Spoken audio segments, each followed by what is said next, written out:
अस्सलाम वालेकुम दोस्तों। आज मैं मौजूद हूँ कुम न्यूज के स्टूडियो में, जहाँ हमारे साथ एक मोजिक शख्सियत मौजूद हैं, जिनसे इंटरव्यू लेते वक्त भी मुझे पहले तो एक कंफ्यूजन हो रही है कि मैं इनसे कैसे इंटरव्यू लूँ, क्योंकि जो कुछ भी मैं हूँ आज, मैं इन्हीं की वजह से हूँ। क्योंकि आज सहाफत के दौर में जो मैंने कुछ भी सीखा है वो रशीद आजाद से ही सीखा है। तो आज हम इन्हीं से एक इंटरव्यू लेने वाले हैं, इनकी जाती जिंदगी के बारे में कि इन्होंने कहाँ से सफर शुरू किया, क्योंकि जहां तक मुझे पता है कि ये गरीब घर से ताल्लुक रखते थे। तो इनसे हम इसी जाती जिंदगी के बारे में बात करते हैं कि आपकी जिंदगी के बारे में जो मैं जानता हूँ कि आप बहुत ही गरीब घर से ताल्लुक रखते थे और आपने बहुत मेहनत की है और आज चीफ एडिटर बन चुके हैं कुम न्यूज के। तो इस पे हमें थोड़ा सीक्रेट्स हमें बताएं, ताकि हम भी ऐसी मेहनत करें, हम भी ऐसी कामयाबी हासिल करें।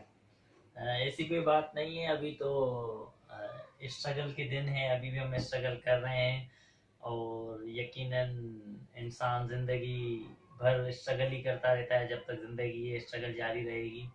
बात ये है कि टिप्स की आपने बात की, तो वो एक तो कोई भी आपका मोटो हो, एम हो, तो उसको गोल आप बना लें कि ये मुझे गोल है, उसको अचीव करना है। फिर जितनी भी मुश्किलात आएँ और जितनी भी दुश्वारियाँ आएँ, तो उनसे घबराना नहीं चाहिए और हमें हिम्मत से काम लेना घबराना नहीं चाहिए। चाहिए, इससे याद आया कि इमरान खान भी यही कहते हैं कि घबराना नहीं चाहिए। तो मैं भी वजीर आजम बनना चाह रहा हूँ, तो मैं क्या मोटिव लेकर आगे चलूं, कैसे मतलब मुझे कामयाबी हासिल होगी। असल में अगर आप वज़ीर आज़म की सीट पे जाना चाहते हैं, तो पहले तो आपको पॉलिटिक्स ज्वाइन करनी पड़ेगी और एमएनए या एमपीएस की सीट्स पे लड़ना पड़ेगा। तो फिर ही जाके अगर किस्मत ने साथ दिया तो हो सकता है, पॉसिबल है, कुछ चलिए, भी आप इमरान पॉसिबल है। खान को थोड़ा साइड में रख के आपकी अपनी बात करते हैं। आप ही बता दें कि आपने कहाँ से सफर ये शुरू किया था, शुरुआत में आपको कौन सी मुश्किलात हुई थी और किस काम से आपने ये काम स्टार्ट किया था। मैं 2005 में मैंने मैट्रिक पास आउट किया, फिर उसके बाद मैंने वर्क की तरफ में आ गया था। फिर मैं स्टडी भी करता था और वर्क भी करता था। फिर ऐसे ही 2008 में मैंने इंटर कर लिया और 2012 में मैं ग्रेजुएट हो गया। फिर मैंने स्टडी छोड़ दी, फिर मैं जॉब की तरफ चले गया। तो शिराज साहब, बात ये है दरअसल कि गवर्नमेंट से हमने एजुकेशन हासिल की है और लियारी की हमारी पैदाइश है, उकाई हॉस्पिटल में हमारी पैदाइश हुई और वली मोहम्मद हसन अली से हमने प्राइमरी एजुकेशन हासिल की। फिर हम सिंध मदरसातुल इस्लाम चले गए।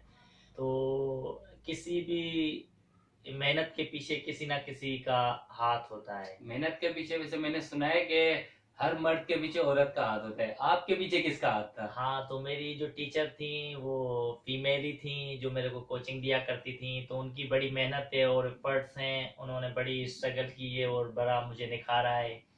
संडे को भी वो मुझे बुलाया करती थी और एजुकेशन दिया करती थी। तो उनका बड़ा मैं बेहद एहसानमंद हूँ, उन्होंने मुझे पॉलिश किया। आज के इस दौर में ऐसे टीचर बहुत कम हैं बिल्कुल। जो इस तरह की मेहनत करते हैं, तो मैं उनका जितना भी शुक्र अदा करूँ वो कम है। तो आज मैं जिस भी मकाम पे हूँ, उनका क्रेडिट मैं अपनी टीचर को देता हूँ। उन्होंने बड़ी एफर्ट की है और बड़ी मेहनत की है मुझ पर। तो रशीद साहब, आपने सबसे पहले काम किस चीज का काम स्टार्ट किया था, मतलब। मैं मैट्रिक पास आउट हुआ, तो उसके बाद मैं कागजी बाजार में जॉब लगी थी मेरी। मंथली मुझे 1200 रुपये मिला करते थे। तो फिर 1500 जब तनख्वाह हुई, तो फिर मैंने वो जॉब छोड़ दी। स्ट्रगल की हम बात करें तो तालीम जेवर है। तो तालीम हम लियारी से ही पढ़े हैं, वली मोहम्मद हसन अली स्कूल से पढ़े हैं। 27 रुपये उसकी फीस हुआ करती थी। 27 रुपए? जी, वो किस दौर में आपने पढ़ी है। मैं 2005 में मैट्रिक हूँ। तो मतलब 10 साल 98, पीछे कर लें। हाँ 98 97 सही। की बात है। तो उसमें वो भी यही, हमारी मोम हमें नहीं दिया करती थी, तो एचएम अच्छा। हमें मारा करती थी। तो ऐसे हालात में हम पढ़े हैं कि ये भी फीस हमें नहीं हुआ करती थी। फिर हम 5 के बाद चले गए सिंध मदरसातुल इस्लाम। तो उसमें बड़ा सपोर्ट रहा है मामूओं का। मेरे मामू मुझे बहुत सपोर्ट किया करते थे। फिर इसमें मेन किरदार है जिसका मैं यहाँ जिक्र करना चाहूँगा, वो है मेरी टीचर। मुझे कोचिंग दिया करते थे। तो आज जिस मकाम पे हूँ, मैं उनको क्रेडिट देता हूँ। उन्होंने मुझे बहुत पॉलिश किया और बहुत मुझे निखारा। जब सन मदरसे में भी टेस्ट था, तो उनकी टेस्ट की भी उन्होंने मुझे तैयारी करवाई और वो मुझे बहुत एक्स्ट्रा टाइम दिया करती थी और संडे को भी मुझे वो पढ़ाया करती थी। तो उनका मैं बेहद मशगूल हूँ और जितना शुक्रिया अदा करूँ कम है, क्योंकि हर काबिल इंसान के पीछे किसी ना किसी टीचर का हाथ होता है। तो मेरी जो टीचर थी वो वही थी, उन्होंने मुझ पे बड़ी एफर्ट की, मेहनत की, तो उसकी बदौलत मैं आज यहाँ हूँ। तो आप मुझे ये बताएं कि आप जब आपकी वालदा आपको 27 रुपए भी नहीं देती थी, उस दौर से आपने मतलब क्या मेहनत की, आपको कितनी मुश्किलात आती थी। मैट्रिक तो चलो आपने जैसे तैसे करके कर ली, आपकी टीचर ने भी आपको पढ़ाया, तो उसके बाद आपने मतलब काम कब कैसे शुरू किया, मतलब अपने अखराजात आप कैसे पूरे करते थे, आगे की पढ़ाई आपने कैसे पूरी की। फिर मैंने बताया ना कि मेरे मामू मुझे सपोर्ट किया करते थे, और फिर मैट्रिक के बाद तो फिर मैंने काम खुद ही शुरू कर दिया था। मैट्रिक के बाद मेरी फर्स्ट जॉब थी, तो उसमें मुझे 1200 रुपये मिला करते थे। तो फिर 1500 सैलरी हो गई थी, फिर मैंने वहाँ से जॉब छोड़ 1500 दी। ये कितने दौर में सैलरी ये बढ़ी। साल के बाद साल के बाद 300 रुपए बढ़े। 300 रुपये बढ़े। फिर वो जॉब मैंने छोड़ दी थी। फिर इसके साथ ही फिर मैं पढ़ता भी था और तालीम भी अपनी जारी रखता था। फिर इसके अलावा बहुत सारी मैंने जॉब की। फिर इसके अलावा मैं इलेक्ट्रिक के फील्ड में आ गया था, तो फिर इलेक्ट्रिकल लाइसेंस मैं ले चुका था। तो इलेक्ट्रिकल लाइसेंस के अलावा फिर मैं डिप्लोमा भी मैंने किया इलेक्ट्रिकल इंजीनियरिंग में। तो उसके बिहाफ पे फिर मुझे DHA में जॉब मिली थी। इसके अलावा फिर मैंने शेल पेट्रोलियम में भी जॉब की थी। इसके अलावा अगर बढ़िया अच्छी ऑर्गेनाइजेशन की बात करें तो हमने नेस्टॉक में भी जॉब की थी। फिर जैसे ही फिर मैंने मास्टर IR में कर लिया, तो फिर उसके साथ फिर 2018 या 2017 में फिर मैं सहाफ़त की दुनिया में आ गया।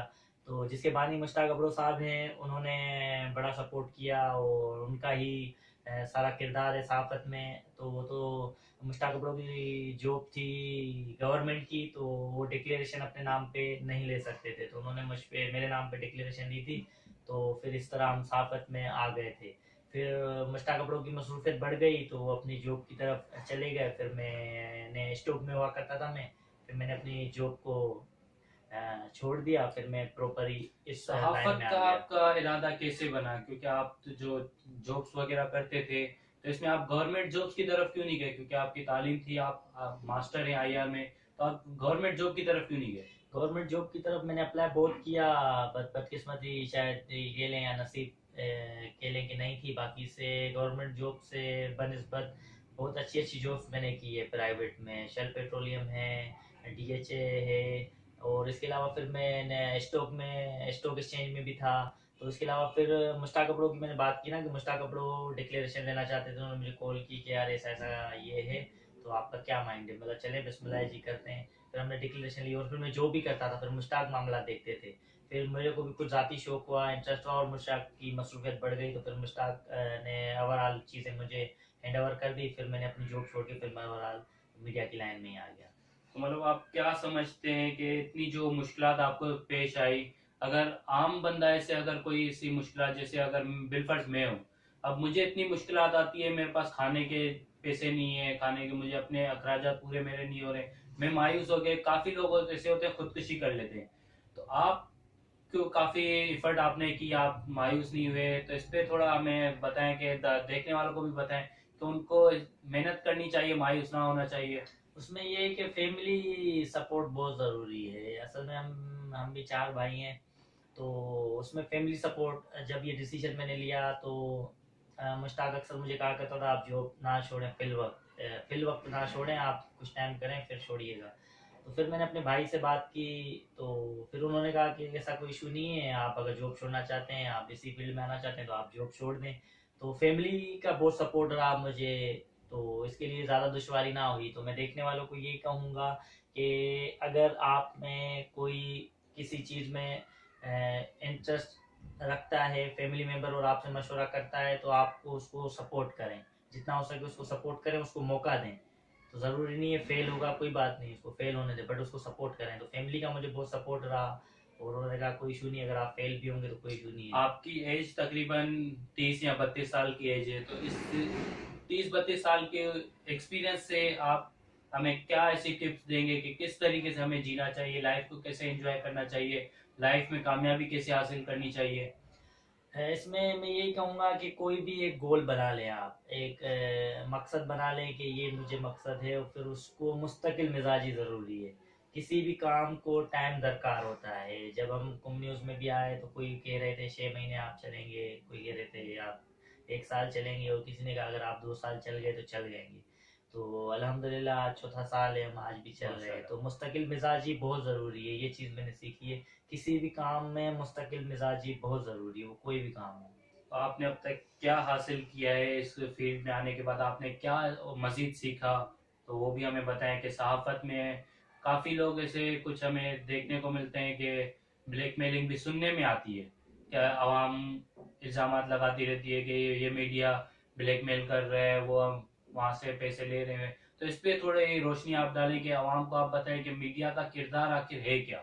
मीडिया का किरदार ये, दूर नहीं जाते, हम लियारी की बात करते हैं तो लियारी में हमने मकसद यही था ना कि हम इलाकाई सतह पे लोगों के मसले मसाइल्स को सॉल्व कर पाएँ।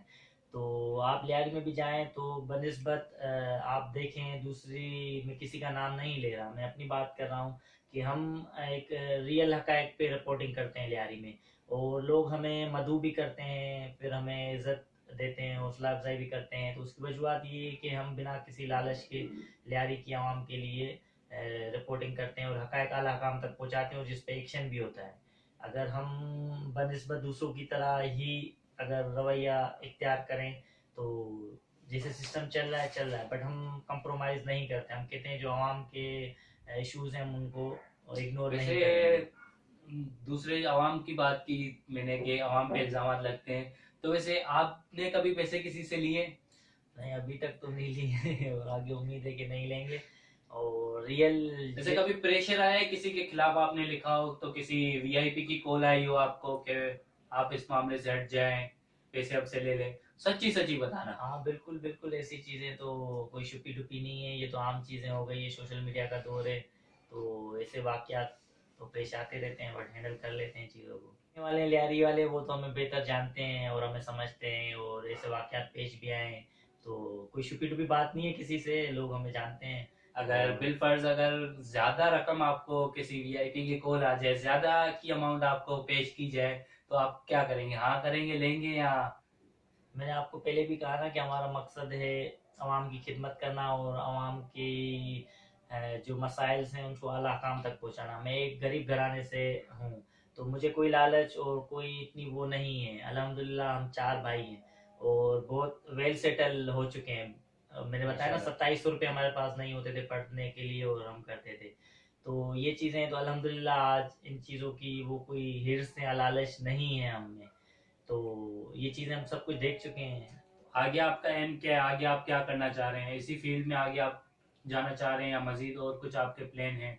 मैं मेरी ज़ाती राय ये है कि मैं एजुकेशन पे काम करना चाह रहा हूँ, कि जैसे मेरी तालीम में हासिल की और मैं आवाम की खिदमत कर रहा हूँ, तो मेरा यकीन या ईमान यही कह लो कि एजुकेशन, तो एजुकेशन पे मैं वर्क करना चाहता हूँ। ज़िंदगी रही, हालात ने साथ दिया, तो इंशाल्लाह लियारी में एक एजुकेशन की जैसे आप बात कर रहे हैं कि लियारी की एक तारीख रही है, जहाँ तक मुझे इल्म है कि लियारी में 2 ग्रुप्स हुआ करते थे एजुकेशन के।